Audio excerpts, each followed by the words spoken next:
Hey everyone, and welcome. Today, we're diving into something that, let's be honest, can feel pretty intimidating for a lot of students, the research proposal. But don't you worry. In this explainer, we're going to break it all down, step by step, and show you how to turn that scary document into your absolute best friend for getting your project done right. So, does this look familiar? That blinking cursor on the screen just mocking you? The feeling of, where do I even begin? If you're an undergrad tackling your first big research paper, I promise you, this feeling is totally normal. It's that classic starting line anxiety. But what if I told you there's a way to conquer that blank page for good? Okay, so here's the most important mindset shift you can make right now. Stop thinking of the proposal as some big, scary test you have to pass. It's not. It's a blueprint. Seriously, an architect would never ever start building without a detailed plan, right?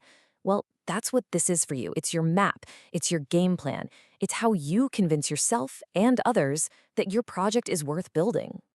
And you know what's kind of cool is how logical it all is when you actually see it laid out.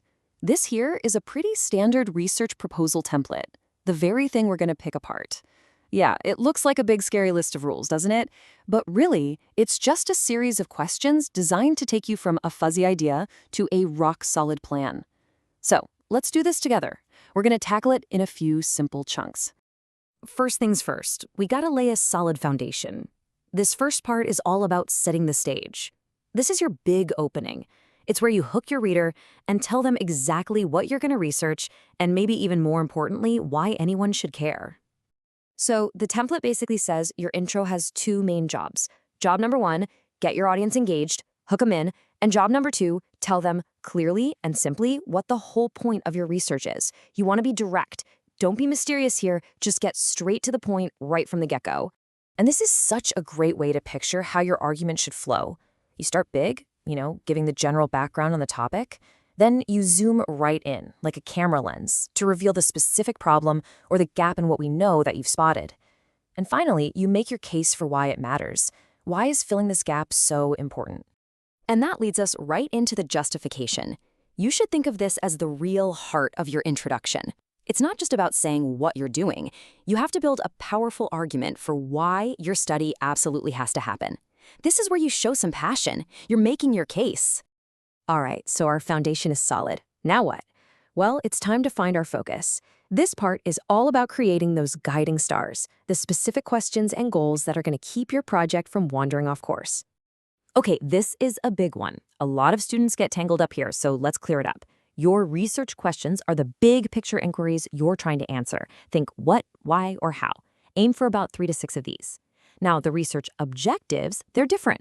They're the specific actionable steps you'll take to answer those questions. And here's the trick. They always start with to, like to identify, to analyze, or to evaluate. See the difference?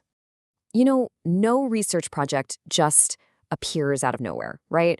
It's always part of a bigger, ongoing conversation that scholars have been having for years. So this next section is all about showing you've been listening to that conversation and you know exactly where your own work is going to fit in. And there are two main ways you do this. First up is the literature review. This is where you dive into the existing research. You're looking at what the experts have already said so you can find that one little gap, that one unanswered question that your study is going to tackle. Then there's the theoretical framework. This is where you pick an existing theory that helps you make sense of the problem. It gives you a specific lens to look through, which helps guide your analysis. Okay, so we've got the what and the why sorted. Now we get to the really practical part, the how. The methodology section is the real nuts and bolts of your proposal. This is where you spell out in detail your exact plan of action. And really, the template just wants you to answer 3 simple but super important questions. What exactly are you going to do? How exactly are you going to do it? And, this one's a biggie, why is the method you chose the absolute best way to answer your research questions? Explaining your why is absolutely crucial here. And look, a really good plan isn't afraid to admit it's not perfect. You have to talk about ethical considerations. How are you going to make sure your research is done responsibly, especially if you're working with other people? And you also have to be upfront about the limitations of your study. Seriously, no research is perfect. Showing that you understand where the weak spots might be, well, it shows you're thinking like a real researcher. All right, we're on the home stretch now. The main structure is built, the plan is in place. This last part is all about the finishing touches that make your blueprint look clean, professional, and ready to go. Just think of this as your final quality check. You're going to need a professional title page with all your info. You'll need an executive summary, which is just a little paragraph that sums up the whole shebang. Pro tip, write this part last. It's way easier that way. And of course, your references. This is where you have to be super careful to cite every single source you used, using whatever style your school prefers. And that's it. You've gone from a terrifying blank page to a complete, logical blueprint for discovery. See, the proposal isn't the finish line. It's the starting line.